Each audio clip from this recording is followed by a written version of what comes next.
Hello, this is Chapter 4, Evaluating a Company's Resources, Capabilities, and Competitiveness. Our learning objectives today are the following.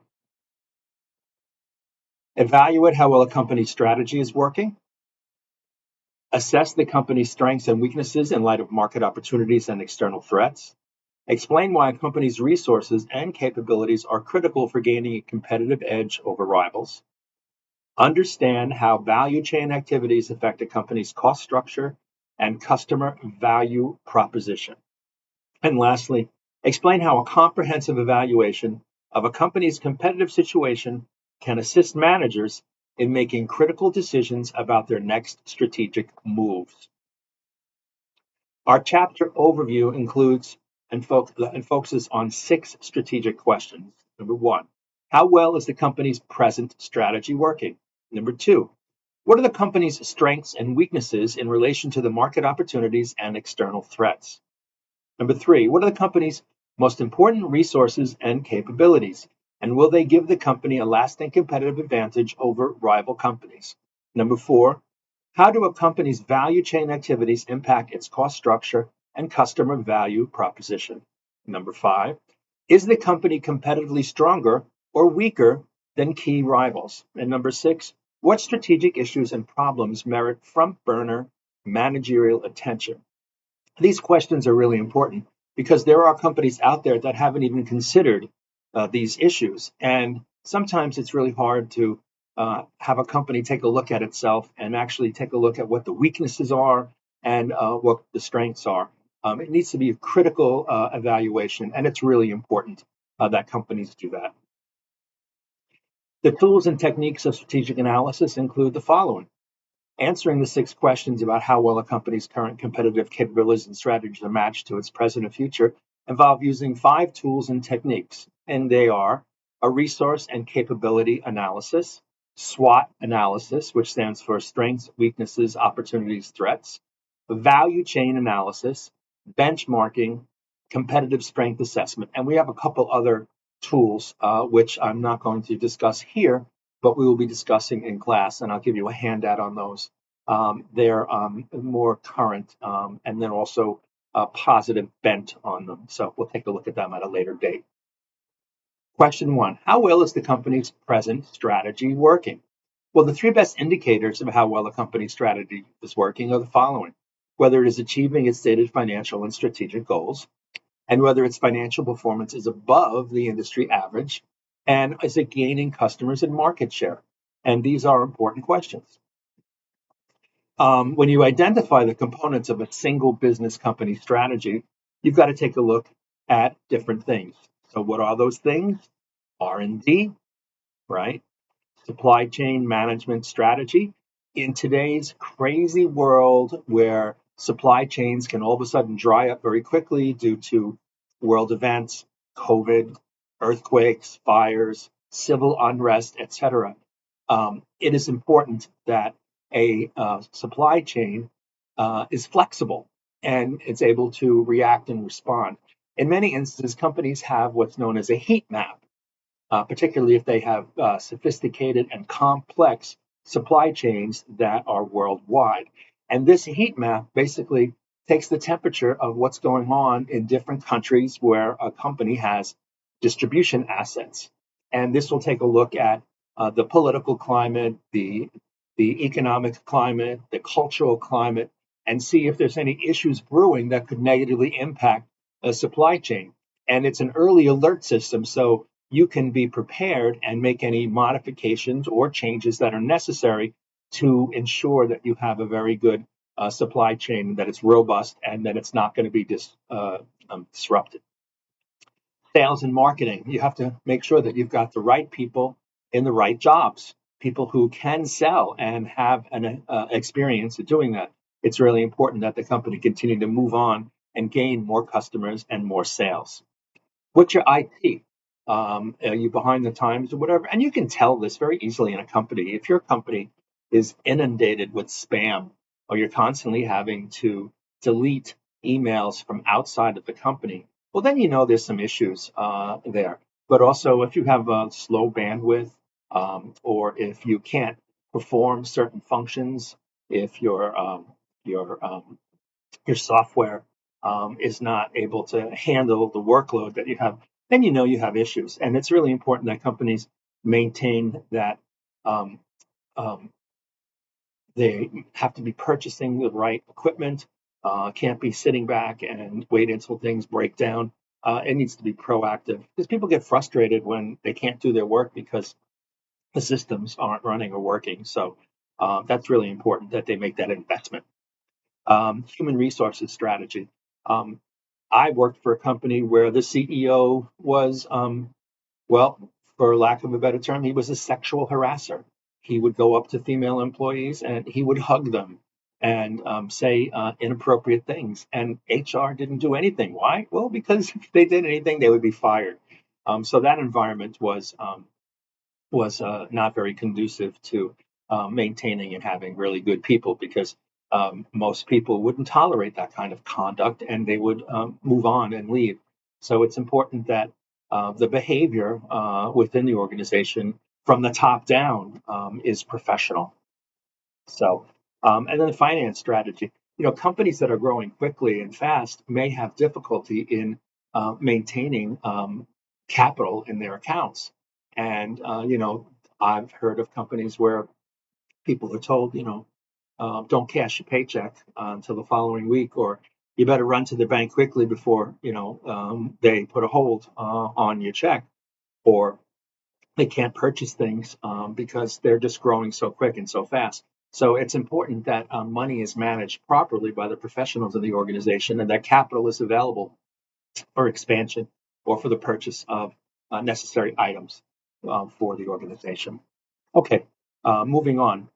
Specific indicators of strategic success: active growth in the firm's sales and earnings, firm's overall financial strength, how well the company's stock price is performing, and rate at which new customers are being acquired. And what is the firm's customer retention rate? If you get customers and then there's no repeat business, that usually indicates a problem, as long as the product is something that they have to continue to buy. I mean, you can't have repeat business from people who die unless you get their family members, but sometimes it's just a one-shot deal with the product.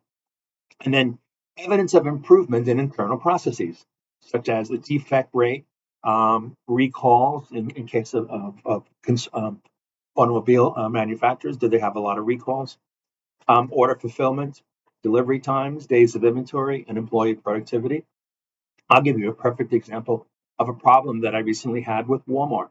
I ordered from Walmart.com a buggy roller. This is the type of thing that you bring to the beach that has large wheels, and you can put your chairs and all of your other equipment in it and push it very easily. So I ordered it, and 3 days later, which I thought was a long time, but whatever.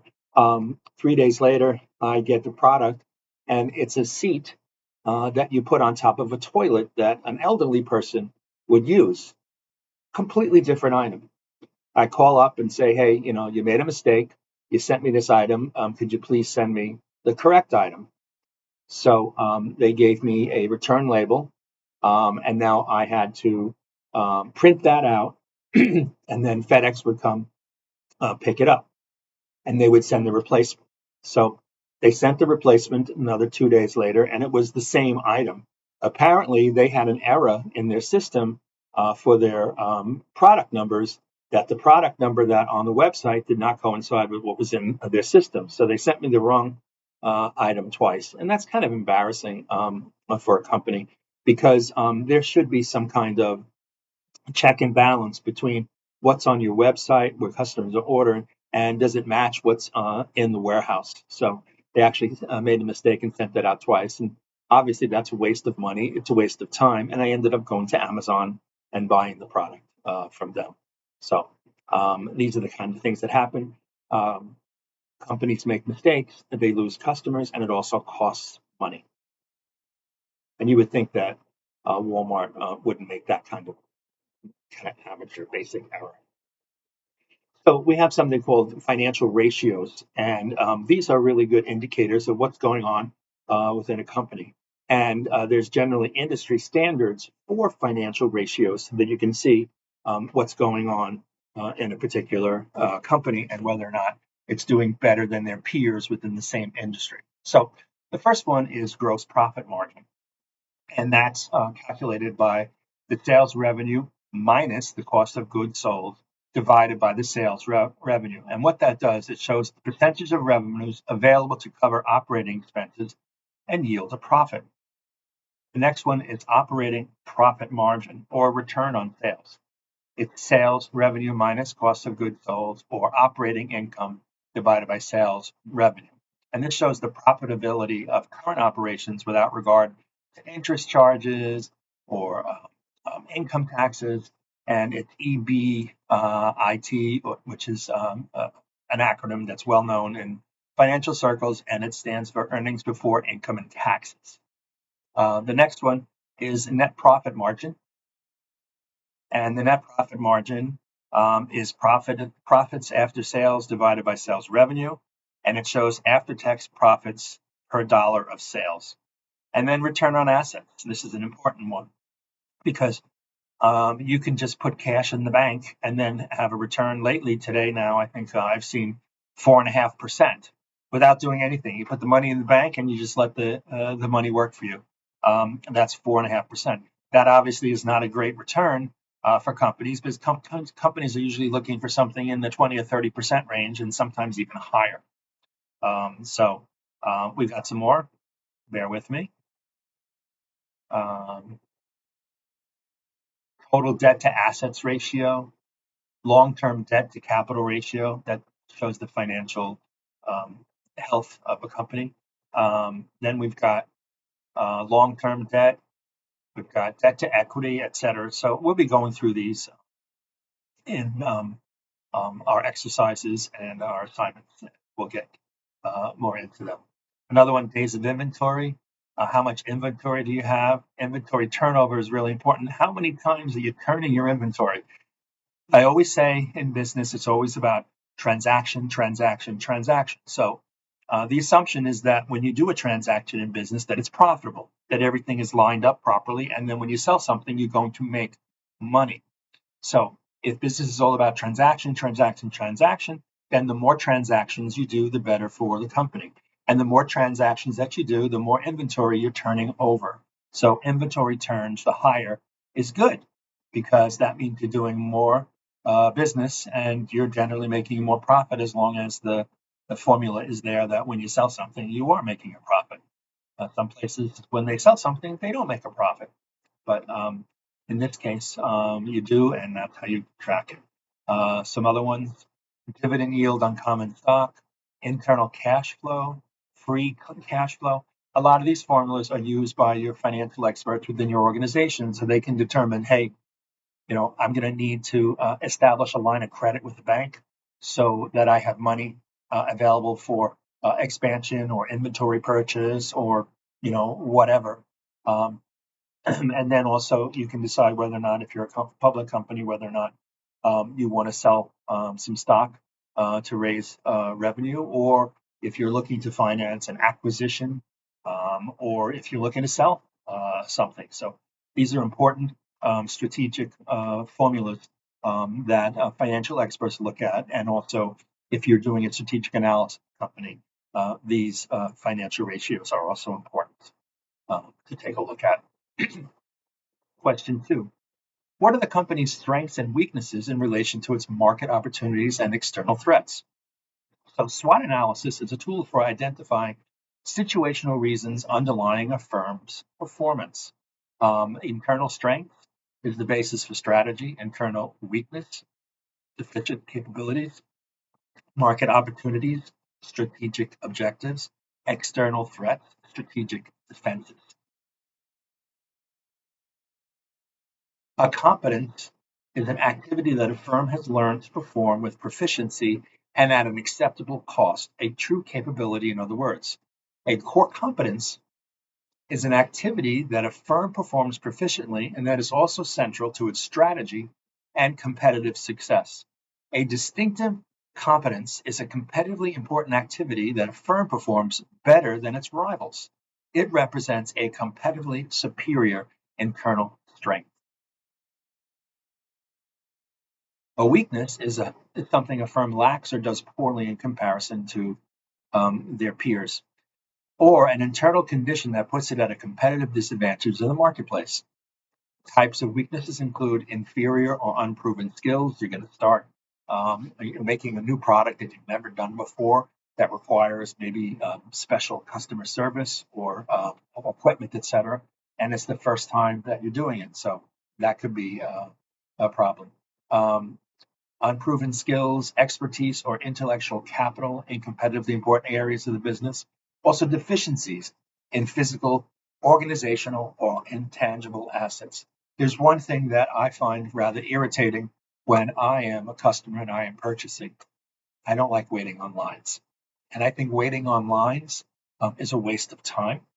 And if I see a long line on someplace, I'm just going to leave my purchase and walk out.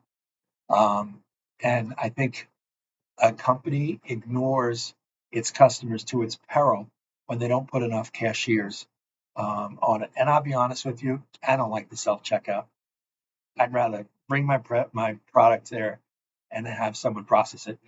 Perhaps I am old fashioned, which I probably am, but that's just my preference. And I'm not going to go to places where I have to do that. So that's just me. What do you think? What do you like? Do you like to bag your own, or would you like to have someone do that for you? Um, I think I skipped one. Excuse me. Identifying a company's market opportunities. There are characteristics of market opportunities. Newly emerging and fast changing markets may represent golden opportunities, but are often hidden in the future. And opportunities can evolve into mature markets. Opportunities with market factors aligned with the firm's strengths offer the most potential for the firm to gain competitive advantage.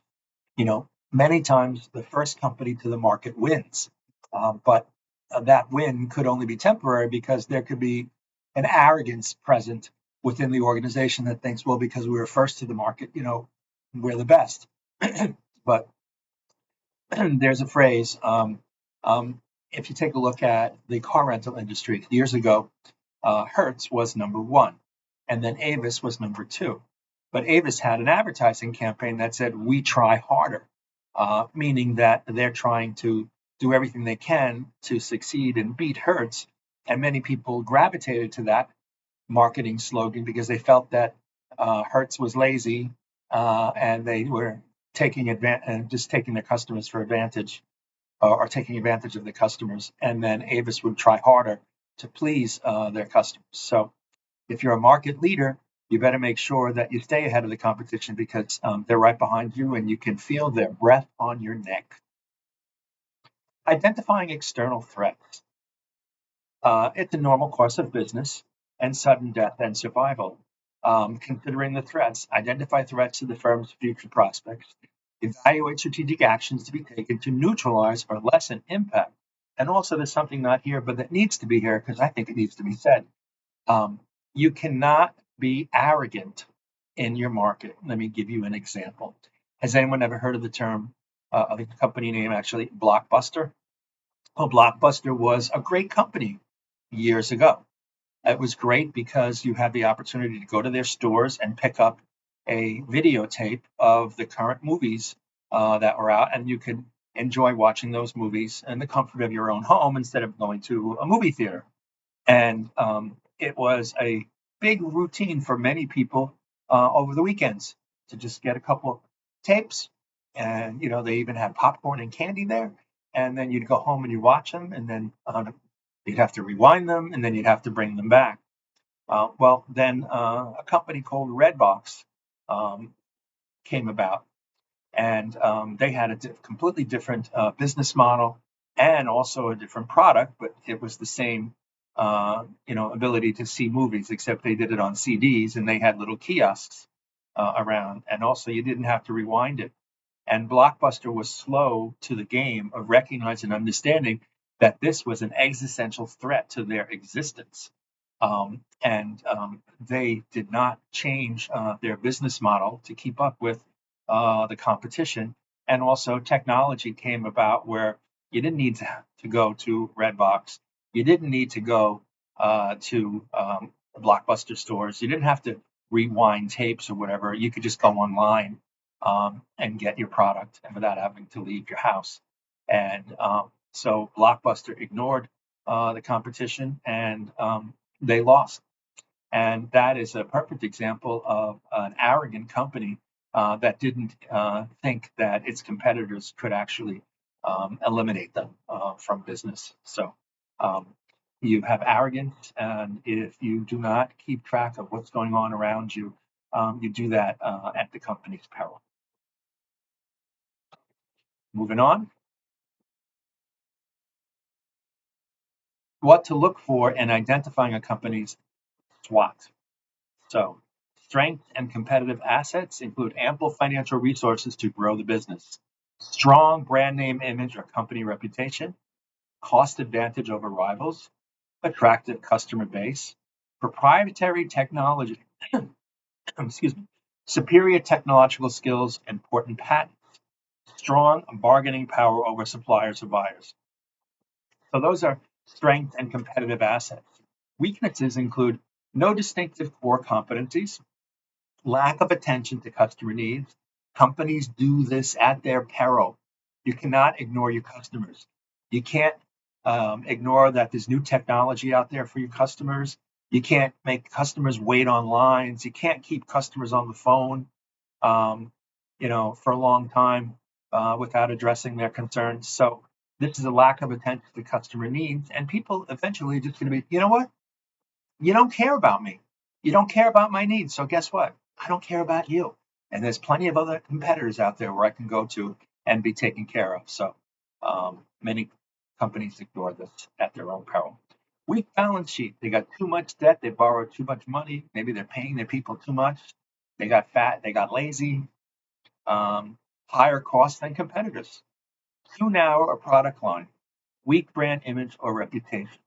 So those are some of the issues that are there. It also includes superior product quality for strength, wide geographic coverage or strong global distribution capability, alliance or joint ventures that provide access to valuable technology. And then you have weak and competitive deficiencies, lack of adequate distribution, lack of management, a plague of internal operating problems, etc. I'm going to give you another example. I like to go see movies, and I like to see them in theaters.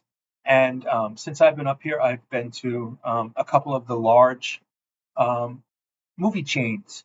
And I think what's happening with them is they're suffering from an arrogance and a lack of concern for customers. So I found this single mom and pop um, movie theater in Winston-Salem on Peters Creek. And it's family run. And they actually had real butter for the popcorn, not that hydrogenated vegetable oil that they claim is butter. Actually, they call it topping, if they're honest. But it was so nice that the theater was spotless, and it was nice to see that they were actually paying attention to their customers.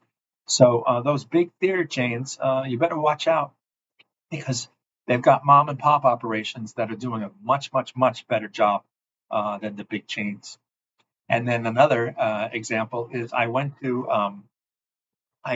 my watch repaired battery, and I went to the Haynes Mall. And I'll be honest with you, the Haynes Mall is a tragic shopping experience. First of all, before you even walk in the door, the outside entrances are absolutely filthy. I don't know, there's mold or whatever on the floors. It doesn't look like the entrances have been power washed. There's quite a few stores that are closed. It's not really comes off as a very positive um, buying experience. And I'm comparing this. You ready for this? I'm comparing this to some Chinese malls. I have been fortunate enough to have been able to teach some classes in China twice in the last 6 months, and every mall that I went to there was um, it was a happy experience. There were people there enjoying shopping. They were well attended.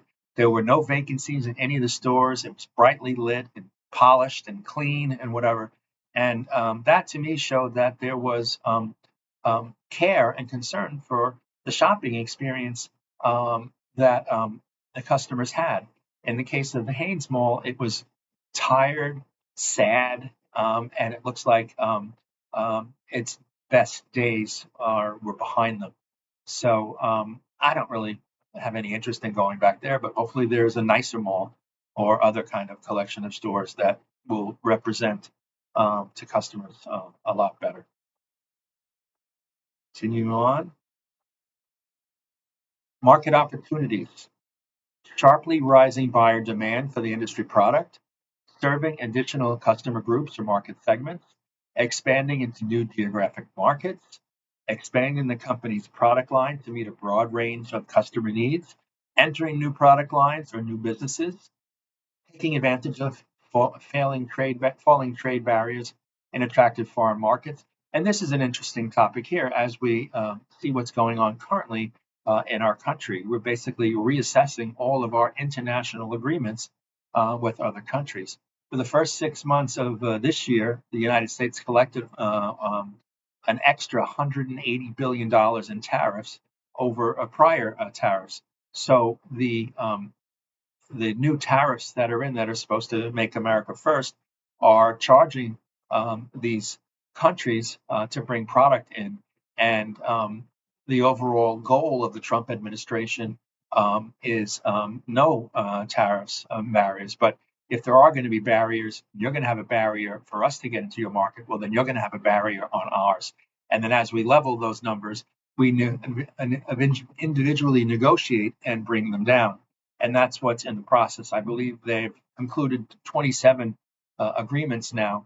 The fear that these tariffs would wreck the economy and that consumers would be paying the cost of it is just not true. These doom and gloom prognosticators have been proven wrong as the stock market is hitting record numbers. Growth for the first quarter second quarter just came out, and it was a robust 3%. And the government is collecting record revenues on tariffs. So it seems to be working, and we'll have to play it by ear and see what happens in the future. However, there are external threats. We have increasing intensity of competition internationally, slowdowns in market growth, and also growing bargaining power of customers and suppliers.